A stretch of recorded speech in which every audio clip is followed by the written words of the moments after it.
Hello everyone, and welcome back to the Lavender Lab. My name is V, and today we are going to be checking out a domain deck profile centered around Les Cargos Chic, aka... I know I couldn't do this in one take. AKA the Psychic Snail. Now, this card is going to be our deck master, and if you don't know what I mean by that, then allow me to explain domain format. So, domain format is basically where you pick a deck master, very similar to Magic the Gathering's commander format, and you look at its type and attribute, and that determines the card pool of monsters you are allowed to play. Now, we here have an Earth Psychic Snail, so we are going to be playing an Earths and Psychics deck. But from there, we also get singleton 60 card format where you have to play anything you can. You can play any sort of banned cards. We have Last Will right here, or you can just play the strongest cards from the modern day, all together and all under the umbrella of the Psychic Snail. So, with that being said, why Psychic Snail? Well, to be honest, I built this deck purely for fun about a week or two ago, but I figured it was more fun to show it off to everyone here. So, Psychic Snail says you can pay 800 life points and select one other face-up psychic you control. That monster can attack twice, and this card can't attack. That's really abusable in the modern day, where we have super duper strong cards with easy summoning conditions and high attack stats. However, attack points alone do not a deck make. So, I'm going to be taking you group by group of the cards in this deck and show you exactly how the Earths and the Psychics are going to mesh together by the power of the Snail. So, let's get into it right now. We start off with a couple of normal monsters. We have one non-tuner Psychic normal monster and one tuner Psychic normal monster. This is actually a relatively new card, Stinger the Electric Expeller. It's in the OCG right now, but it is a level 3 Wind Psychic tuner, which is a really interesting stat line to have because of a card known as Emergency Teleport, which just allows you to summon a level 3 or lower Psychic from your hand or deck, but banish it during the end phase. Now, there's a lot of good level 3 Psychic tuners we could be playing. I mean, we've got the Punks in this deck, but these also allow us use of the Primite cards, which is where the Earth monsters come in for this, but we'll get there in just a minute. Regardless, these are our targets to be able to take advantage of a couple generic support engines and cards that we can use to make some successful Psychic plays. As previously mentioned, we have the Kashtiras, which are Ogre, Fenrir, and Unicorn. All of these are just fat bodies we can throw on the field.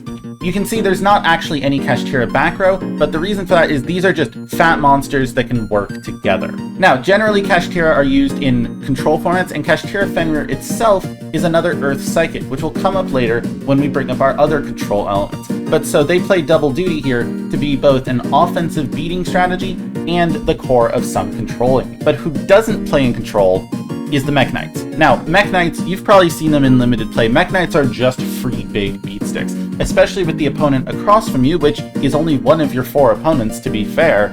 You can take advantage of their spell and traps or monsters to summon these Mech Knights. And with the amount of back row people play in Domain, that's going to be a lot easier to pull off than in the TCG. We're only running the big Mech Knights because we want some offense here, but we can also make use of their defense value. That basically pulls us out of our purely beat stick portion of this deck, and it was a relatively quick portion, but important, as that's how we clean up our games. Next, you can see here we have the Primite cards, and that's where the Earth part of Psychic Snail's Deckmaster comes in. We can use these cards to supplement our Psychic strategies to bring out these normal monsters from our deck with cards like Primite Lordly Load. This does lock us out of a lot of effects, but in a slower domain control-ish setting, we can take advantage of it. We also have Primite Drill Beam, Primite Fusion, as well as Primite Imperial Dragon and Primite Dragon Nether Berzelius. Now, all of these can be used to take advantage of the very easy use of these normal monsters. There's also a reason we're playing 2, and it's for Primite Dragon Nether Berzelius. You can see it gains 1,000 attack for each normal monster used for its fusion summon, and by using 2 normal monsters, you can hit it up to all the way up to 3,600 attack, which is fairly useful, as well as locking out low-level ranks and links for effects. Using 2 normal monsters means that you lock out the effects from your opponents of any link 2, which is fairly common in domain format, as many people will play cards like the Charmers or SP Little Knight or Nightmares to supplement their existing extra deck.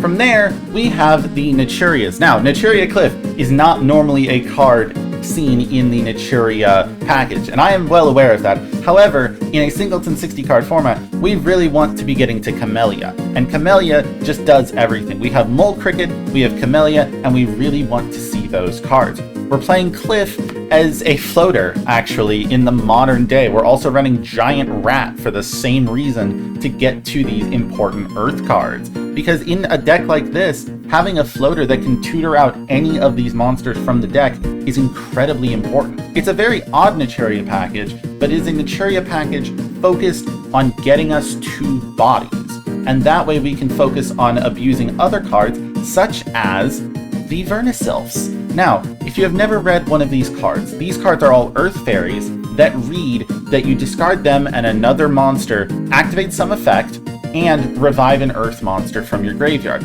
In the case of Vernisylph with the Misting Seedlings, that is to add an Earth Fairy from your deck to your hand. Thawing Mountains allows you to draw a card. Flourishing Hills allows you to add a Vernisylph from your deck to your hand.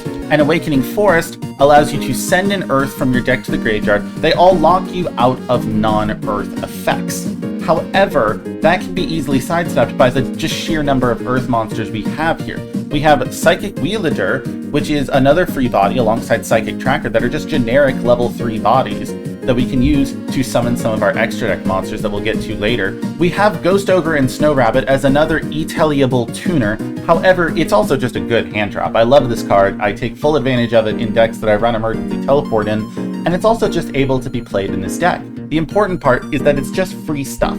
And free stuff is incredibly important when you're trying to hold down the fort, and hold off until the end of the game where you can drop your power play, which is our SNAIL OTK. As previously mentioned, we do have the punks, and we're playing a very nice small punk package to be able to get to a couple of different options like our rank 3s and just some general synchro plays.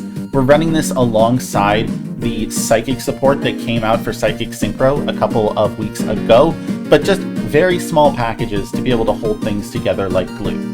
The back row is fairly generic strong cards: Pot of Greed, Graceful Charity, Painful Choice, Monster Reborn Reborn. Last build, we have a teleport to go with our emergency teleport with the Psychics. We have Mirror Forces. We have Torrential Tribute for another board wipe, Titanicider and Lost Wind because these are negates for monsters.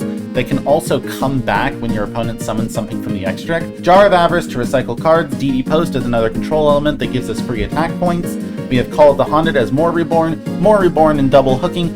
And my favorite cards, Psychic Blade and Psychic Sword. Now, our life points are definitely going to be lower after a game, but hopefully with the 800 paid with Psychic Snail, Psychic Sword can increase the attack of a Psychic monster by about 2,000, which is a very high margin. And when you consider that Psychic Snail also says that monster can attack twice, this 2,000 attack boost effectively becomes a 4,000 attack boost. We can just take advantage of any of our extra deck monsters as well, which we will be getting into right now. Primate Dragon, Nether Berzelius I've already talked about, but we also have Psychic and Punisher. If you do not know this card, then you have never been smacked upside the head by a punk deck. This card is very powerful, and while you have less life points than your opponent, it gains the effect to be unaffected by opponent's activated effects. You can pay 1,000 life points, target a monster you control, and a card your opponent controls, and banish them both, which is very convenient for lowering your own life points and removing cards. And at the start of the battle phase, and this is the most important effect, at the start of the battle phase, you can make this card gain attack equal to the difference in your life points and your opponent's. Now, if my ruling is correct, Psychic and Punisher gains attack equal to difference in your life points and all of your opponent's life points, which means that this monster can get up to some ridiculous numbers very, very quickly, and then attack twice with our SNAIL OTK. But we have Cyframe Lord Omega moving on from that to be a general disruption, which is very, very nice and very, very recursive. We have Scrap Archfiend, which is an Earth Synchro level 7. I just wanted to play one to have one, and we can also reborn a giant body using something like the Vernisylphs, which is very convenient. We have Cyframe Lord Zeta, which is the other Cyframe Synchro. Serene Psychic Sorceress is a way for us to get into our teleport spells. We have Mind Castellan, which is another level 6 Psychic Synchro, which we have some level 6 capabilities with all our level 3s here. You target a face-up monster your opponent controls, switch control of that monster and this card, and then if this Synchro Summon card is sent to the graveyard, target a face-up monster on each field and switch control of those. Mind control effects in Domain are fairly effective because you have multiple people to choose from. So with this effect, you can target 2 monsters on the field and switch control of them, and you don't have to own either of them. Time Thief Reader is a very good psychic rank 4. We have Wonky Quartet, which can be used to end a game in a dramatic fashion if you get lucky, as an Earth level 4, and I believe you can revive it, which is very, very cool. We have Chronomaly Crystal Chrononaut, which is a way to prevent attacks as a Psychic rank 3. We have a Psychic rank 3 in Virtual World Shell Jaja, which can banish opponent's monsters if you have monsters in the grave with the same type and attribute. We have plenty of Wind Psychics and plenty of Earth Psychics. And finally, we have number 26 Spaceway Octa Bypass. To be honest, this card's very funny, but it also stops your opponents from attacking with more than one monster. Blackluster Soldier, Soldier of Chaos. If it's used with a high-level monster to summon it, you can then prevent it from being destroyed by card effects or targeted by them either. And when it attacks, it gains other effects that you can apply. It either gains 1500, can make a second attack, or banish a card on the field just straight up. This card's really good for ending games as well, and this is what our Earth can lead to as well, with all of our high-level monsters to support it. We have Alsa the Earth Charmer Removable, which is if our opponent is on any other Earth monsters, and Nightmare Cerberus is just a generic Link 2 that happens to be an Earth. Fairly good and fairly easy removal. With that being said though, this deck was a very fun deck to make, and I do love Psychic Snail and the Snail OTK, so thank y'all very much for watching. I'm very excited to see if anyone does play this deck, and I will see y'all in the next video. Peace!